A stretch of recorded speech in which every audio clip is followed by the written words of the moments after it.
இப்போ நான் நின்றுட்டுருக்க இடம் பார்த்திங்கன்னா இஷ்யூரிச்சர்னு சொல்லுவாங்க, ஓல்டு பாக்கு சிட்டி.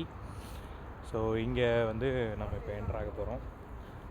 உள்ளுக்குள்ளே வந்து ஒரு 2000 பேர் மக்கள் இருக்காங்க. பழைய பேலஸ்லாம் உள்ளே இருந்தது. ஸோ அது எல்லாமே இப்போ வேர்ல்டு ஹெரிடேஜ் சைட் யுனெஸ்கோவில் கொண்டு வந்திருக்காங்க. கேட்டு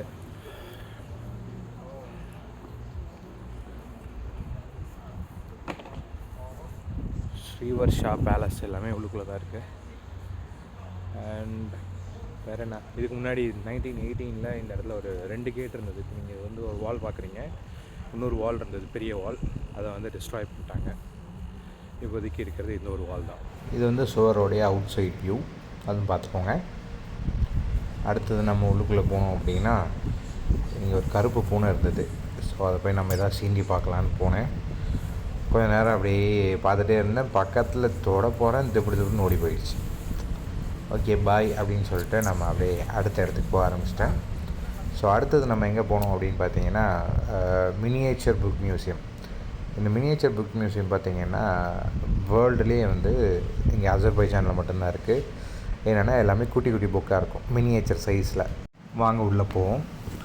ஸோ உள்ளே பார்த்தீங்க அப்படின்னா ஃபஸ்ட் லெஃப்ட் சைடில் வந்து இந்த டைம் இஸ் மணி அப்படின்றது எழுதியிருப்பாருங்க, குட்டி உண்டு. ஸோ இந்த புக் வந்து ரொம்ப ஃபேமஸான புக் இந்த மியூசியம்லேயே. ஸோ அது இல்லாமல் நிறையா புக்ஸ் வந்து ஒரே மாதிரியான நிறையா புக்ஸ்லாம் பார்க்குறீங்களா. ஸோ இதெல்லாமே இங்கே இருக்குது.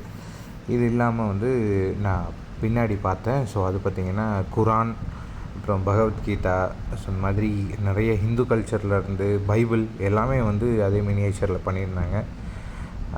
இங்கே வந்து பர்ச்சேஸ் பண்ணுறதுக்கு அலௌடு இல்லை, பட் சம் புக்ஸ் வந்து அலோவ் பண்ணுறாங்க. அண்டு பெரிய புக்ஸ் எல்லாமே வந்து படிக்கிறதுக்கு மேலே வந்து ஒரு ஷெல்ஃபே இருக்குது. ஸோ அங்கே உட்காந்து படிப்பாங்க.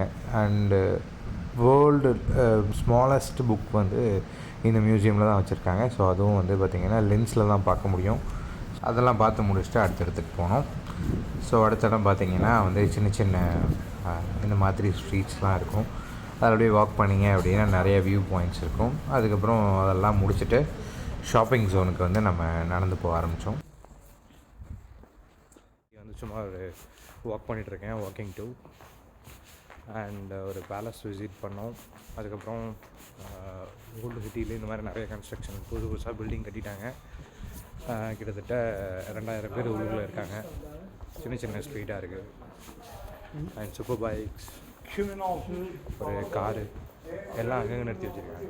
பைக் வேணால் பாருங்கள். இதுதான் நான் சொன்ன சூப்பர் பைக். ஒன்றுமே இல்லை, பிளாஸ்டிக்காக. இது 2 இன்ஜினு, சாரி 1 இன்ஜினு, ஒரு ஹெட்லைட்டு, 2 ஹேண்ட் பேர், அவ்வளோதான். ஸோ நல்லா சூப்பராக இருக்குது டூர். ஸோ இதெல்லாம் பார்த்து முடிச்சுட்டு நம்ம வந்து அடுத்தது லஞ்சுக்கு வந்து அப்படியே வாக் பண்ணி இந்தியன் ரெஸ்டாரண்ட்டில் போய் நம்ம ஃபுட்டு சாப்பிட்டுட்டு நான் வந்து ரூமுக்கு போயாச்சு. நாளைக்கு ஒரு இன்ட்ரெஸ்டிங்கான ஒரு இடத்துக்கு போகிறோம். குபுஸ்தான் மட் வால்கனோன்ற இடம். களிமண்ணில் ஒரு எரிமலை இருக்கும். ஸோ கிட்டத்தட்ட தௌசண்ட்ஸ் ஆஃப் மட் வால்கனோஸ் வந்து நம்ம பார்க்க போகிறோம். ஸோ அடுத்த வீடியோ ரொம்ப இன்ட்ரெஸ்டிங்காக இருக்கும், கண்டிப்பாக பாருங்கள்.